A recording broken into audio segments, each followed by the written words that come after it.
As an immigrant to this country, I would like to say a few words to my fellow Americans and to our friends around the world about the events of recent days. Now, I grew up in Austria. I'm very aware of Kristallnacht, or the Night of Broken Glass. It was a night of rampage against the Jews carried out in 1938 by the Nazi equivalent of the Proud Boys. By the Nazi equivalent of the Proud Boys. By the Nazi equivalent of the Proud Boys. By the Nazi equivalent of the Proud Boys. Wednesday was the day of broken glass right here in the United States. The broken glass was in the windows of the United States Capitol. But the mob did not just shatter the windows of the Capitol, they shattered the ideals we took for granted.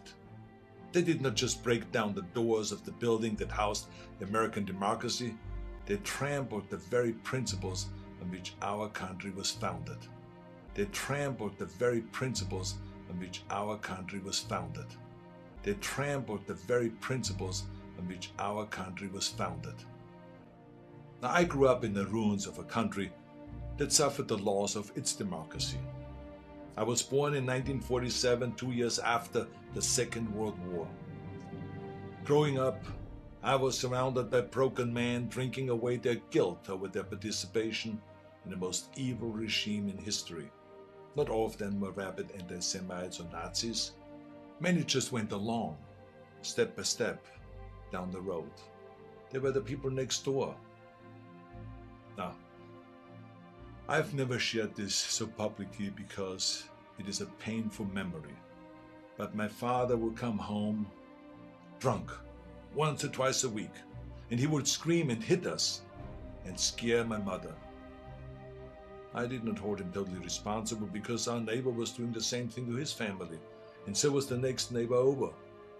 I heard it with my own ears and saw it with my own eyes.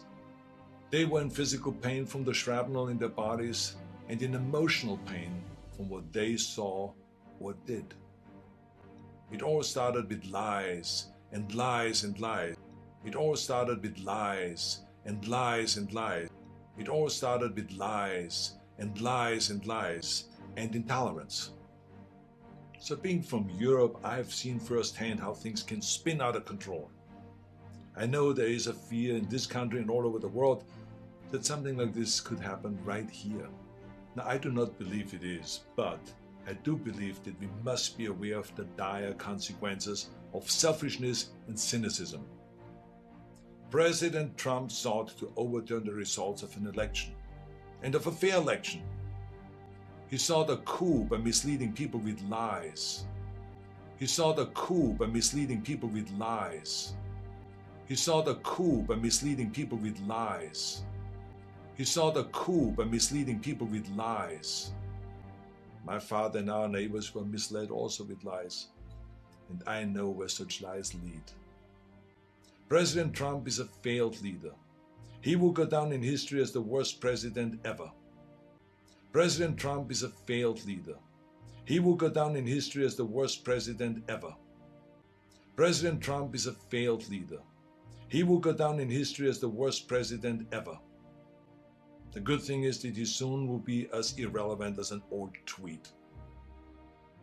But what are we to make of those elected officials who have enabled his lies and his treachery? I will remind them of what Teddy Roosevelt said. Patriotism means to stand by the country. It does not mean to stand by the president. Now, John F. Kennedy wrote a book called Profiles in Courage. A number of members of my own party, because of their own spinelessness, would never see their names in such a book, I guarantee you. A number of members of my own party, because of their own spinelessness, would never see their names in such a book, I guarantee you. They are complicit with those who carried the flag of self-righteous insurrection into the Capitol. They are complicit with those who carried the flag of self-righteous insurrection into the Capitol. They are complicit with those who carried the flag of self-righteous insurrection into the Capitol. But it did not work. Our democracy held firm. Within hours, the Senate and the House of Representatives were doing the people's business in certifying the election of President-elect Biden. What a great display of democracy. Now, I grew up Catholic. I went to church, to Catholic school. I learned the Bible and my catechism and all of this. And from those days, I remember a phrase that is relevant today: a servant's heart. It means serving something larger than yourself. See, what we need right now from our elected representatives is a public servant's heart. We need public servants that serve something larger than their own power or their own party. We need public servants who will serve higher ideals, the ideals in which this country was founded, the ideals that other countries look up to. Now, over the past few days, friends from all over the world have been calling me distraught and worried about us as a nation. One woman was in tears about America, wonderful tears of idealism about what America should be. Those tears should remind us of what America means to the world. Now, I've told everyone who has called that as heartbreaking as all of this is, America will come back from these dark days and shine our lights once again. Now you see this sword?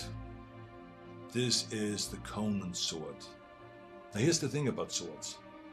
The more you temper a sword, the stronger it becomes.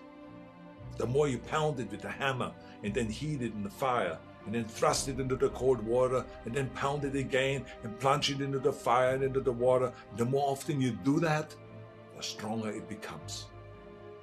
I'm not telling you all this because I wanted to become an expert sword maker, but our democracy is like the steel of this sword. The more it is tempered, the stronger it becomes. Our democracy has been tempered by wars, injustices, and insurrections. I believe, as shaken as we are by the events of recent days, we will come out stronger because we now understand what can be lost. We need reforms, of course, so that this never ever happens again. We need to hold accountable the people that brought us to this unforgivable point. We need to hold accountable the people that brought us to this unforgivable point. We need to hold accountable the people that brought us to this unforgivable point. We need to hold accountable the people that brought us to this unforgivable point. We need to hold accountable the people that brought us to this unforgivable point. We need to hold accountable the people that brought us to this unforgivable point. We need to hold accountable the people that brought us to this unforgivable point. We need to hold accountable the people that brought us to this unforgivable point. We need to hold accountable the people that brought us to this unforgivable point. And we need to look past ourselves, our parties and disagreements, and put our democracy first. And we need to heal together from the drama of what has just happened. We need to heal not as Republicans or as Democrats, but as Americans. Now, to begin this process, no matter what your political affiliation is, I ask you to join me in saying to President-elect Biden, President-elect Biden, we wish you great success as our president. If you succeed, our nation succeeds. We support you with all our hearts as you seek to bring us together. And to those who think they can overturn the United States Constitution, know this: you will never win. You will never win. You will never win. You will never win. You will never win. You will never win. You will never win. You will never win. You will never win. President-elect Biden, we stand with you today, tomorrow, and forever in defense of our democracy from those who would threaten it.